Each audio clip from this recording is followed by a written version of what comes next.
ॐ सहनाववतु सहनौ भुनक्तु सह वीर्यं करवावहै तेजस्विनावधीतमस्तु मा विद्विषावहैः। ஓம் சாந்தி சாந்தி சாந்திः. பிரார்த்தனை பாடல்.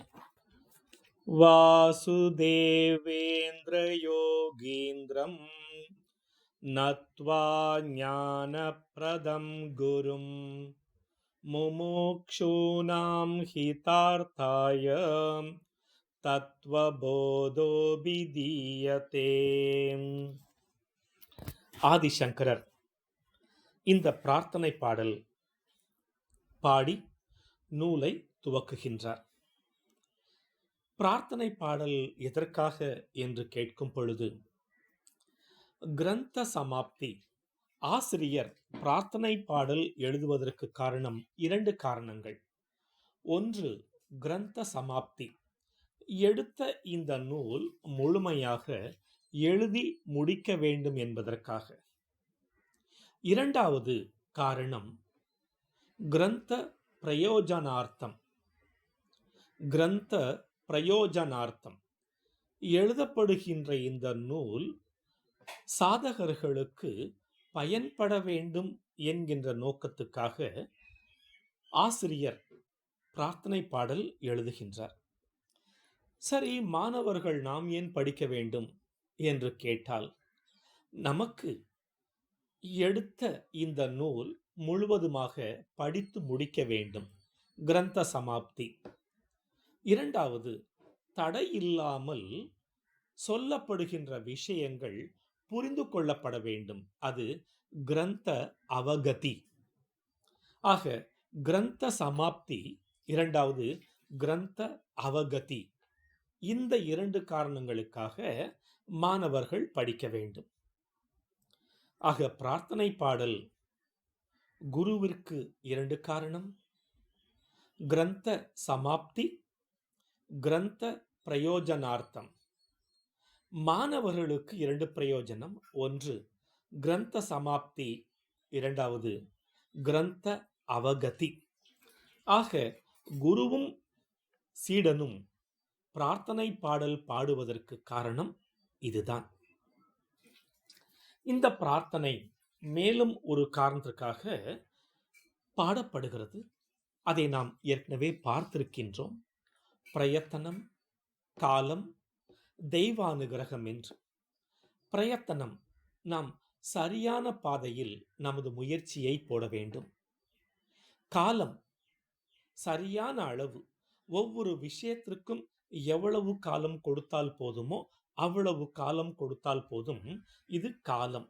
மூன்றாவது, தெய்வானுகிரகம், நமது ஆன்மீக வாழ்க்கையில் வருகின்ற தடைகளை நீக்கி வெற்றி நடை போடுவதற்காக இறைவனின் அனுகிரகம் தேவை. ஆகையினால் தெய்வானுகிரகம். இந்த மூன்று காரணங்களுக்காக இந்த பிரார்த்தனை பாடல் பாடப்படுகிறது. பிரயத்தனம், காலம், தெய்வானுகிரகம். ஆன்மீக வாழ்க்கையில் வருகின்ற தடைகள் என்ன என்று கேட்கும் பொழுது, நம் அனைவருக்கும் தெரிந்ததுதான் அதி தெய்வீக தாபம், அதி பௌதீக தாபம், ஆத்தியாத்மிக தாபம் என்று. அதற்காகத்தான் ஓம் சாந்தி சாந்தி சாந்தி என்று நாம் பிரார்த்தனை பாடலில் கூறி முடிக்கின்றோம். இங்கே சங்கரர் சொல்கின்ற இந்த பிரார்த்தனை பாடலின் அர்த்தத்தை பார்க்கலாம். வாசுதேவேந்திர, வாசுதேவ, வசுதேவஸ்ய புத்திரஹா வாசுதேவஹ, வசுதேவருடைய பிள்ளைதான் வாசுதேவன் என்று சொல்கின்ற கிருஷ்ண பரமாத்மா. அவன் இந்திரன். இந்திரன் என்றால் தலைவன். யாருக்கு தலைவன்? தேவாதி தேவன் என்று அழைக்கின்றோம். தேவர்களுக்கெல்லாம் தலைவன் இந்த வாசுதேவன். யோகீந்திரம், ஆம், யோகிகளுக்கெல்லாம் தலைவன் யோகீந்திரன்.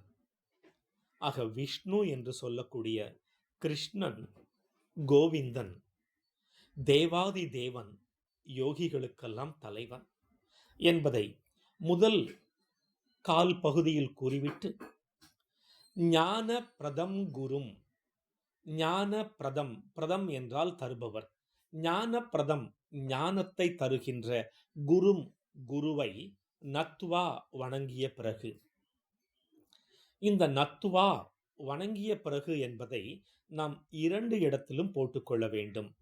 வாசுதேவேந்திர யோகீந்திரம் நத்வா ஞான பிரதம் குரும் நத்வா, இறைவனையும் குருவையும் வணங்கிய பிறகு.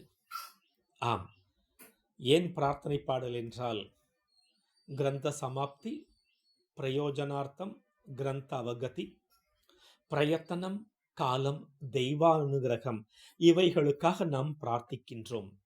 ஆக பிரார்த்தனையின் முதல் வரி எல்லாம் வல்ல இறைவனையும் ஞானம் தருகின்ற குருவையும் வணங்கிய பிறகு, வணங்கிய பிறகு முமுக்ஷூனாம் ஹிதார்த்தாய, 2வது வரியில் முதல் சொல் முமுக்ஷூனாம் ஹிதார்த்தாய. இந்த நூல் யாருக்காக எழுதப்படுகிறது என்றால், முமுக்ஷுக்களின் நன்மைக்காக. முமுக்ஷு என்றால் மோக்ஷோமே பூயாத், யார் ஒருவன் சம்சார தாபத்திலிருந்து விடுபட வேண்டும், சம்சாரத்திலிருந்து விடுபட வேண்டும் என்று தவிக்கின்றானோ அவன் முமுக்ஷு. அப்படி சம்சார துயரிலிருந்து விடுதலை அடைய வேண்டும் என்பவர்களின் நன்மைக்காக முமுக்ஷூனாம் ஹிதார்த்தாய. சரி, அவர்களுக்காக என்ன சொல்ல போகிறீர்கள்? தத்துவபோதம் அபிதீயதே, தத்துவபோதம் என்கின்ற இந்த விஷயம் சொல்லப்படுகிறது. தத்துவ என்றால் தத்துவம், நீ அதுவாக இருக்கின்றாய். போதம் என்றால் ஞானம். தத்துவ போதம் என்றால் நீ அதுவாக இருக்கின்றாய் என்ற ஞானத்தை போதிக்கப் போகின்றோம்.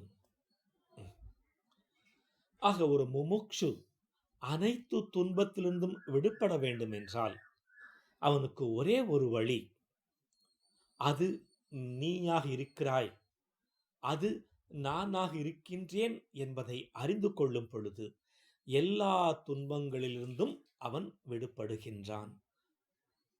ஆக எல்லா துன்பங்களிலிருந்தும் விடுபடக்கூடிய அந்த அறிவை இப்பொழுது நாம் போதிக்கப் போகின்றோம். வாசுதேவேந்திர யோகீந்திரம் நத்வா ஞான பிரதம் குரும் முமுக்ஷூனாம் ஹிதார்த்தாய தத்துவபோதோ அபிதீயதே.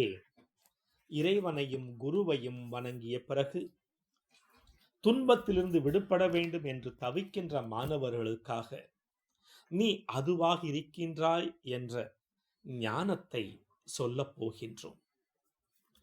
அடுத்தபடியாக நாம் விஷயத்திற்குள் செல்வதற்கு முன்னால் அனுபந்த சதுஷ்டயம் என்று உண்டு. அனுபந்த சதுஷ்டயம், அனுபந்த சதுஷ்டயம், சதுஷ்டயம் என்றால் 4, அனுபந்த சதுஷ்டயம் என்றால் 4 விஷயங்கள் கொண்டது. 1 அதிகாரி, அதிகாரி என்றால் மாணவன். 2வது விஷயம், விஷயம் என்றால் பொருள், அதிகாரி விஷய. 3வது சம்பந்தம், அதிகாரிக்கும் விஷயத்திற்கும் உள்ள சம்பந்தம். 4வது பிரயோஜனம், அதிகாரி விஷய சம்பந்த பிரயோஜனம். இந்த 4ம் தான் அனுபந்த சதுஷ்டயம். கொஞ்சம் விளக்கமாக பார்க்கலாம். நாம் 20-30 ஆண்டுகளுக்கு முன்னால் பள்ளிகளில் கற்கும் பொழுது பள்ளி பாட நூல்களை வாங்குவதற்கு கடை தெருவிற்கு செல்வோம். அங்கே அனைத்து வகுப்புகளுக்கும் உண்டான நூல்களையும் அலமாரியில் அடுக்கி வைத்திருப்பார்கள். ஒருவேளை நான் 6ஆம் வகுப்பிற்கு செல்ல போகிறேன் என்றால் நான் வாங்க வேண்டிய புஸ்தகங்கள் 6ஆம் வகுப்பிற்கு உண்டான நூல்கள்தான். ஆம், புஸ்தகத்தின் வலது பக்க மேல் மூலையில் 6, 7, 8 என்று வகுப்புகளை குறிப்பிடும் வகையில் எண்கள் குறிப்பிடப்பட்டிருக்கும்.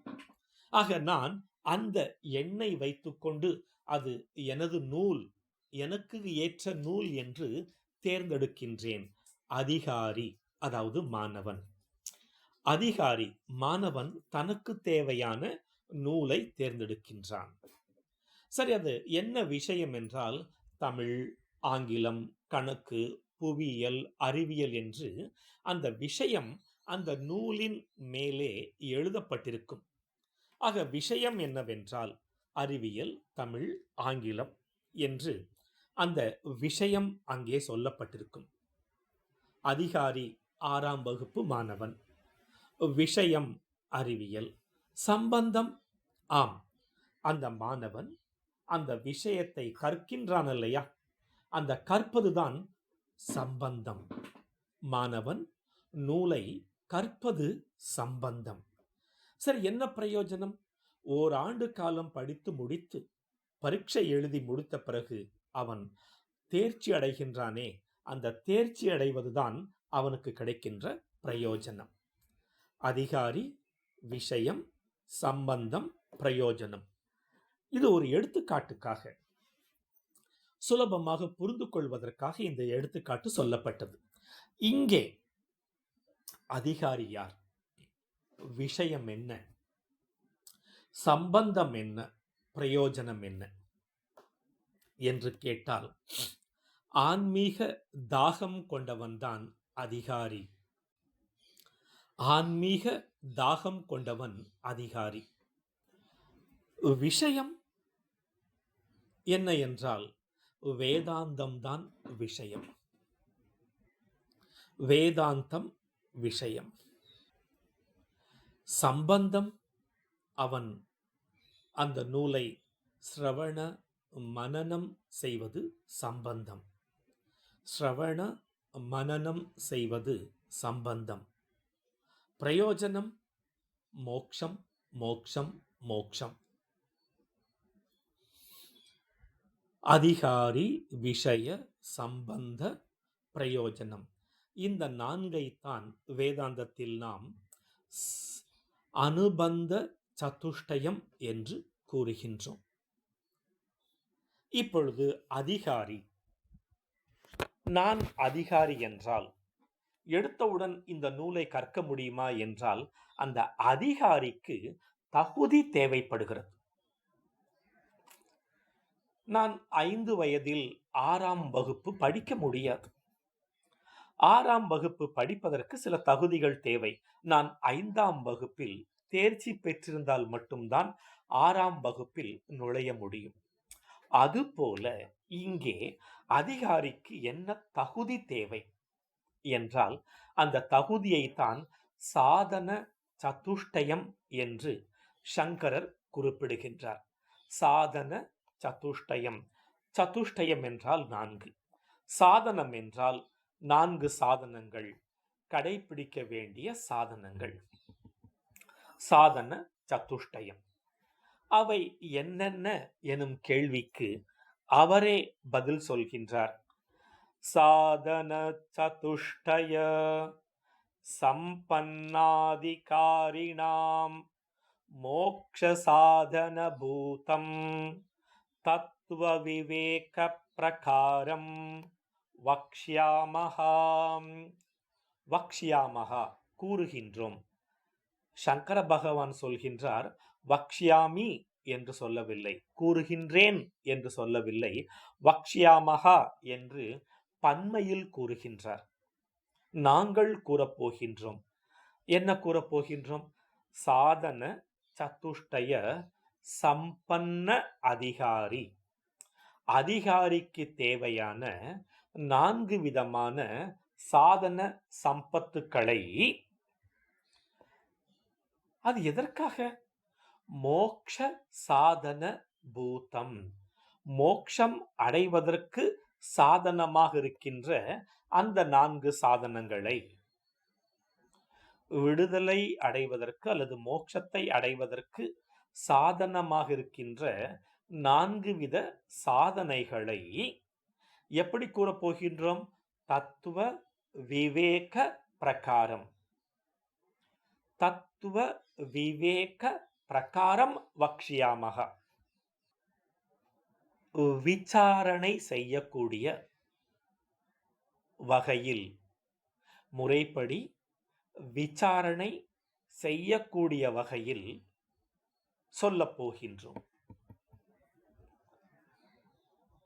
சாதன சதுஷ்டய சம்பன்ன அதிகாரினாம் மோக்ஷ சாதன பூதம் தத்துவ விவேக பிரகாரம் வக்ஷ்யாமஹ.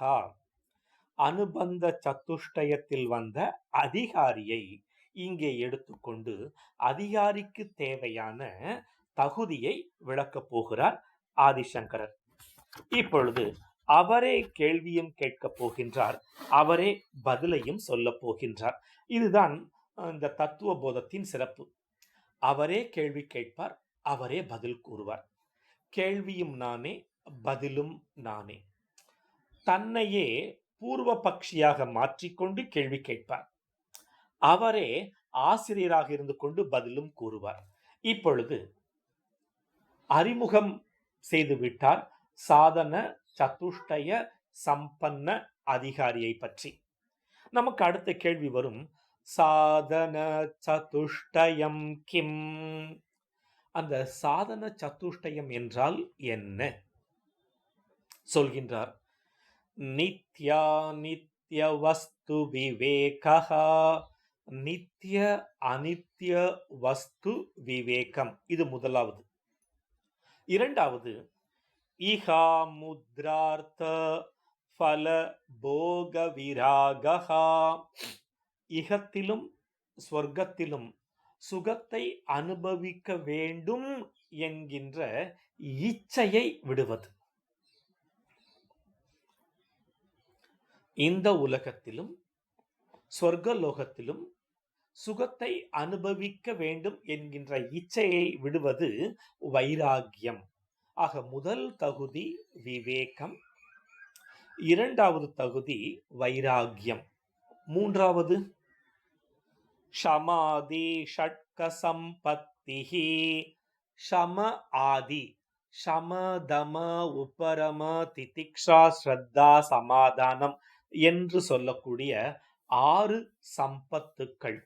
உண்மையிலேயே மனிதனுக்கு உண்மையான செல்வம், சொத்து, சம்பத்து எது என்றால் ஷம தம உபரம திதிக்ஷா ஸ்ரத்தா சமாதானம் என்பதுதான் ஒரு மனிதனின் உண்மையான சொத்து. அந்த சொத்து, அந்த செல்வம் அவனை எங்கு சென்றாலும் எந்த சூழலில் இருந்தாலும் அது அவனை காக்கும். ஆம், சம்பத்து 6 விதமான சொத்துக்கள். இது மூன்றாவது தகுதி. நாலாவது தகுதி முமுக்ஷுத்வம் சேதி. முமுக்ஷுத்வம் ச இதி. முமுக்ஷுத்வம் என்றால் முக்தி அடைய வேண்டும் என்கின்ற ஆர்வம். மீண்டும் ஒரு முறை, சாதன சதுஷ்டயம் கிம்? 4 சாதனங்கள் என்ன என்று கேட்கும் பொழுது சுருக்கமாக சொல்ல வேண்டும் என்றால் விவேகம், வைராகியம், சமம் முதலான 6 சொத்துக்கள், முமுக்ஷுத்துவம். இந்த 4ம் தான் ஒரு அதிகாரிக்கு இருக்க வேண்டிய அடிப்படை தகுதி. ஒரு சிலருக்கு 20% இருக்கலாம், ஒரு சிலருக்கு 40% இருக்கலாம், ஒரு சிலருக்கு 80% இருக்கலாம் இந்த சொத்துக்கள். ஆனால் கவலை இல்லை. ஆனால் இது அடிப்படை தேவை. நாளாவட்டத்தில் சாதனையின் மூலமாக இதை நாம் நமது வாழ்க்கையில் அதிகமாக்கிக் கொள்ளலாம். ஆக அனுபந்த சதுஷ்டயம் என்றால் என்ன பார்த்தோம். சாதன சதுஷ்டயம் என்றால் என்ன என்பதற்கு வெறும் விஷயத்தை மட்டும் பார்த்தோம். இப்பொழுது அதற்கு விளக்கம் தரப்போகின்றார் ஆதிசங்கராச்சாரியார். நமக்கு இயல்பாகவே தோன்றும் அல்லவா விவேகம் என்றால் என்ன என்று. அவரே கேள்வியை கேட்கின்றார். நித்யா நித்ய நித்யவஸ்து விவேகः கः? நித்திய அனித்திய வஸ்து விவேகம் என்றால் என்ன? கேள்வியை கேட்டுவிட்டு அவர் பதில் கூறுகின்றார். நித்யவஸ்து ஏகம் பிரம்ம தத் வியதிரிக்தம் சர்வமநித்யம் அயமேவ நித்யாநித்யவஸ்து விவேகः. பகவான் கூறுகின்றார், நித்திய வஸ்து ஏகம் பிரம்ம. நித்தியம் என்றால் 3 காலத்திலும் இருக்கக்கூடியதுதான் நித்தியம். இதற்கு முன்ன காலங்களிலும் நிகழ்காலத்திலும் இனிமேல் வரக்கூடிய காலங்களிலும் எந்த ஒன்று இருக்கிறதோ அது நித்தியம், அது பிரம்மம் அல்லது இறைவன். என்ன பெயரை சொல்லி அழைத்தாலும் பரவாயில்லை, இங்கே சங்கரர் பிரம்ம என்கின்றார். நித்திய வஸ்து ஏகம் பிரம்ம, நித்திய வஸ்து ஒன்றுதான், அது பிரம்ம. அடுத்து சொல்கின்றார் தத்து வியதிரிக்தம். தத் வியதிரிக்தம், அதை தவிர்த்து, சர்வம் அனித்யம், அதை தவிர்த்து, பிரம்மத்தை தவிர்த்து மற்றவைகளெல்லாம் அனித்யம் அனித்யம் அனித்யம். அனித்யம் என்றால் தற்காலிகமானது, இல்லவே இல்லை என்று சொல்ல முடியாது. அனித்யம் என்றால் தற்காலிகமானது, டெம்பரரி. நித்தியம் என்றால் பெர்மனன்ட், எவர் பெர்மனன்ட்.